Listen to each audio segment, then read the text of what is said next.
Good morning mga kapatid, nandito na naman po ako, Brother Oji. Magsishare na naman po ako sa inyo ng salita ng ating Diyos. Dito pa rin tayo mga kapatid, ang aking share sa inyo dito pa rin sa Genesis po. Pero kagaya pa rin ng dati mga kapatid, bago tayo mag-umpisa, tayo po ay mananalangin. Magsiyuko po tayo. Aming Diyos na makapangyarihan sa lahat, maraming salamat na naman ngayong umagang ito. O Lord, una ginising mo po kami ng maayos at malakas ang katawan. Salamat sa pagbigay mo na naman po ng isang pagkakataon sa aming mga buhay, O Diyos. Thank you, Lord. Thank you, Jesus. Thank you, Holy Spirit. Lord, salamat din sa iyong mga salita na aming maririnig ngayong umagang ito, Father God. Ikaw po ang may kaloob nito, Father God. At nawa, Lord, lagi mo pong buksan ng aming mga puso't isipan nang ito'y lubusan naming maunawaan at maitatak sa kailaliman ng aming mga puso. Samahan mo po ako, O Diyos, gabayan, turuan, upang puro salita mo lamang ang lumabas sa aking bibig. Thank you, Lord. Thank you, Jesus. Thank you, Holy Spirit, Lord. Inaangkin na po namin ang katagumpayan ng aming gawain ito. Muli, Lord, at palagi ka namin pupurihin at sasambahin sa tanging pangalan ng aming Panginoong Kristo na aming tagapagligtas. Lahat po tayo ay magsabi ng Amen and Amen. At ito po ang aking channel.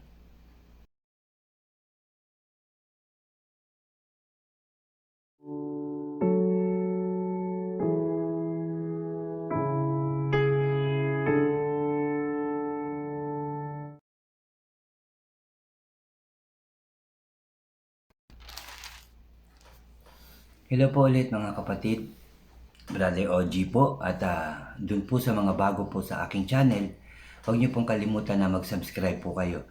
Paki-like and share niyo po ang aking mga videos, no?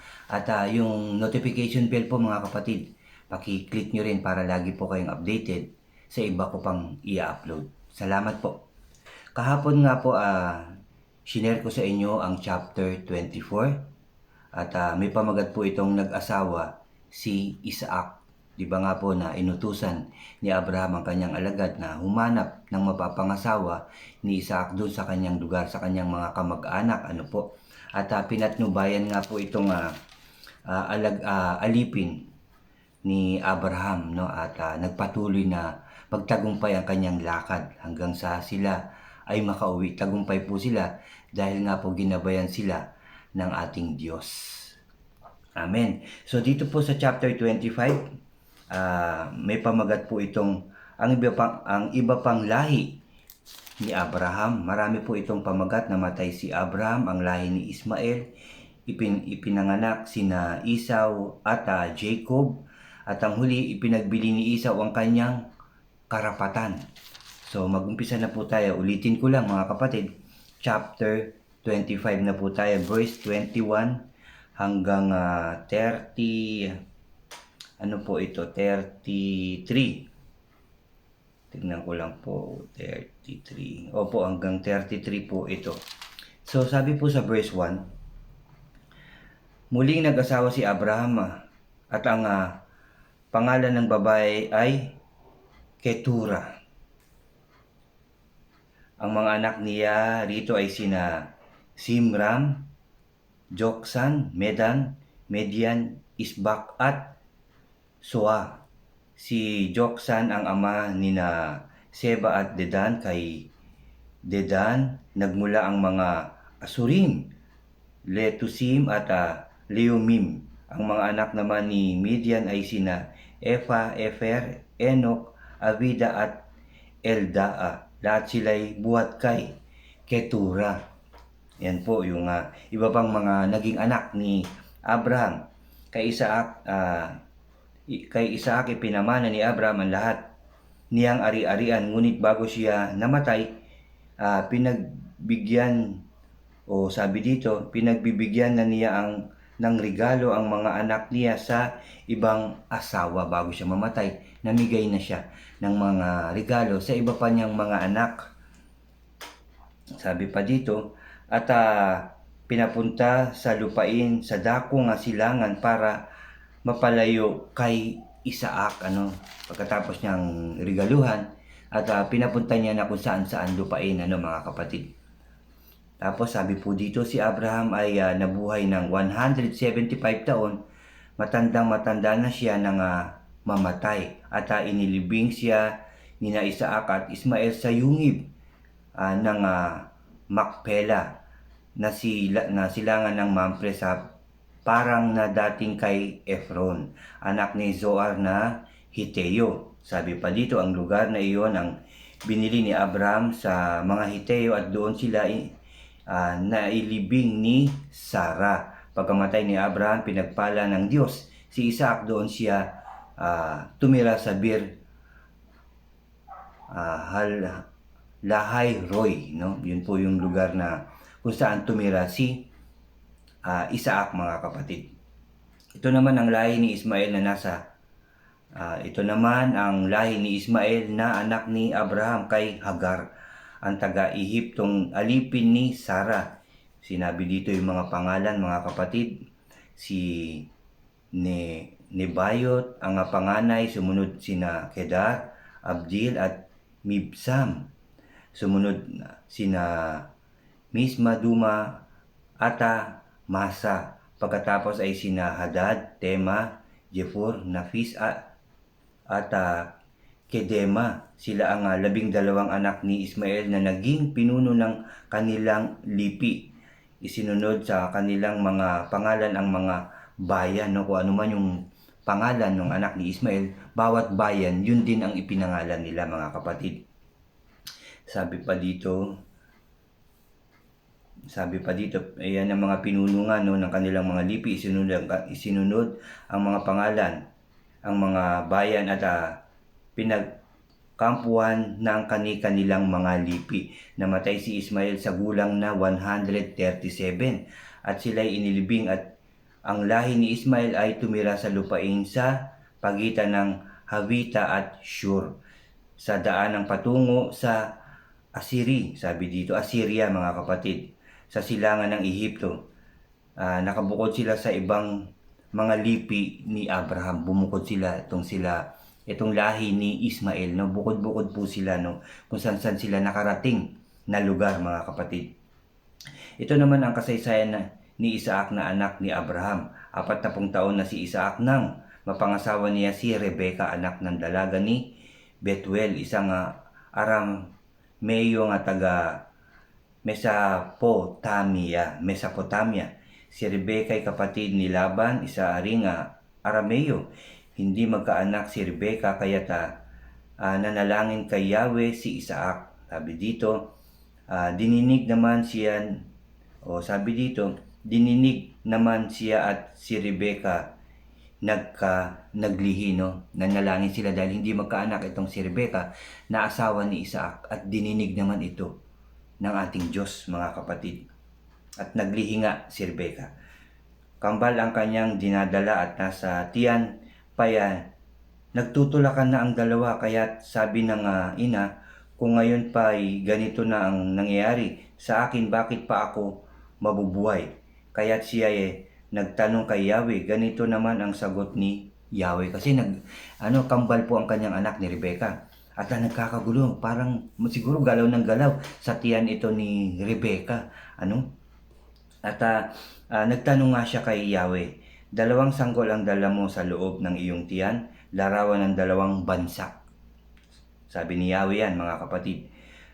Magiging higit na malakas ang mas bata kaysa sa nauna, kaya maglilingkod ang mas matanda sa bata niyang kapatid. Yun po ang sabi ng ating Diyos. Dumating ang panahon at nanganak nga siya ng kambal. Mamula-mula ang kutis at mabalahibo ang katawan ng panganay. Mamula-mula at mabalahibo daw ang katawan ng panganay. Kaya't Isaw ang ipinangalan nito. Nang lumabas ang pangalawa, nakahawak ito sa sakong ng kanyang kambal. Kaya Jacob naman ang itinawag sa kanyang 60 taon na si Isaac noon, no? 60 taon, mga kapatid. 60 years old na nang siya magkaroon ng anak. 2, kambal pa.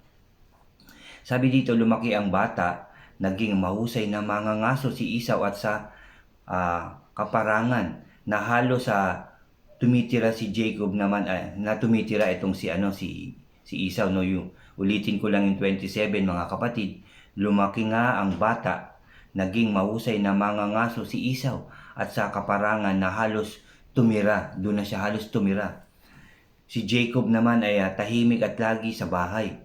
Sabi dito, higit ang pagtingin ni Isaac kay Esau, palibhasay kinalawiwilihan niyang kanin ang mga nahuhuli nito sa pangangaso, samantalang si Jacob naman ang mas mahal ni Rebecca. Mas mahal ni Rebecca itong si Jacob. Minsan si Jacob ay nagluluto ng sinabawang pulang patani. Sabi dito, siya namang dating ni Esau mula sa pangangaso. Sinabi niya, gutom na ako. Bigyan mo naman ako niyang mapulang niluluto mo. At dahil dito'y tinawag siyang Edom. Sumagot si Jacob, ibigay mo muna sa akin ang aking karapatan bilang panganay. Payag ako, sabi ni Esau. Aanhin ko pa ang pagiging panganay kung mamamatay naman ako sa gutom. Sabi niya ganun, no? So, kung gayon, sabi ni Jacob, sumumpa ka muna, sabi ganyan. Sumumpa nga si Esau at ibinigay kay Jacob ang karapatan ng pagiging panganay. Ibinigay naman ni Jacob kay Esau ang niluto niyang gulay at binigyan pa ito ng tinapay. Matapos kumain, uminom, umalis na agad si Esau. Iyon lamang ang halaga sa kanya ng kanyang karapatan bilang panganay, no? Yung makakain lang siya, aanin ko pa yung pagiging panganay o yung karapatan ng panganay kung ako naman ay mamamatay sa gutom. So basta ibinigay na lamang niya yung karapatan ng pagiging panganay niya, mga kapatid, ng dahil lang sa pagkain, mga kapatid. Ganun lang, baliwala lang sa kanya yung karapatan ng panganay. Di ba? Sa atin ding sa isang pamilya, mahalaga ang pagiging panganay. Mga kapatid, siguro dyan kayo ay panganay o may mga kapatid din kayong panganay. Ako po kasi ang aming kapatid na panganay ay wala na. Siya ay namatay na, mga kapatid. So ako po ang tumatayong panganay sa amin at may mga kapatid pa po ako. Kaya nung ikwento ko lang ng konti, kaya nung mamatay ang aking nanay, ako po ang parang talagang namahala doon. Ang naging talagang ako ang panganay, mga kapatid. Hanggang ngayon, ako po ang tumatayong panganay sa amin. At mahalaga yun, no? Siguro kung akong tatanungin, hindi ko siguro ipagpapalit yung karapatan ko bilang panganay. Diba? Kasi pag sinabing ikaw ay panganay, ikaw ang mag-aayos ng mga kapatid, ng iyong pamilya, yung mga nakakabata mo mga kapatid. Ikaw ang mangangaral, diba? Kung sila'y magtatanungan. So mahalaga ang karapatan bilang panganay. Pero sa kanila kay Esau nga, ito ay baliwala lamang. Pero alam ko sa atin, mahalaga ang pagiging panganay at dapat ang panganay ay maayos, matuwid, ibig sabihin dapat ang ating panganay ay mapagkumbaba din, mga kapatid, mapagmahal, ganyan, at mapagpatawad, no? Kagaya rin ng gusto sa atin ng ating Diyos. Yan po, no? Yan po ang katapusan ng verse 25 ng chapter 25 hanggang hanggang 33. Ito po, lumabas na po, no, hindi ko po napansin. So hanggang 34 po pala siya. So yun nga po. Salamat po muli, mga kapatid. Nakita natin dito yung mga lahi, napakaraming lahi na kapag-asawa pa si Abraham at dumami-dami pa, dumami ang lahi ni Abraham at kung saan-saan po sila nagpunta, mga kapatid. So doon na nga po dumami ang mga tao at alam ko magpapatuloy pa ito, dadami pa sila. Dadaming maraming tao, mga kapatid, kagaya ng pangako ng ating Diyos kay Abraham. Salamat po, mga kapatid, salamat po sa inyo sa pagsama nyo po ulit sa aking sharing ngayong umagang ito. Mga kapatid, kagaya ng dati, tayo po ay mananalangin. Samahan nyo po ako, manalangin din po kayo na nanggagaling sa inyong puso dahil alam ko na makikinig na naman ang ating Diyos sa ating panalangin. Sige po. Aming Diyos na makapangyarihan sa lahat, maraming salamat ulit sa umagang ito sa iyong mga salita na aming nabasa, narinig at napag-aralan na naman, O Diyos. Salamat po at sinamahan mo na naman po kami, O God. Thank you, Lord. Thank you, Jesus. Thank you, Holy Spirit, O God.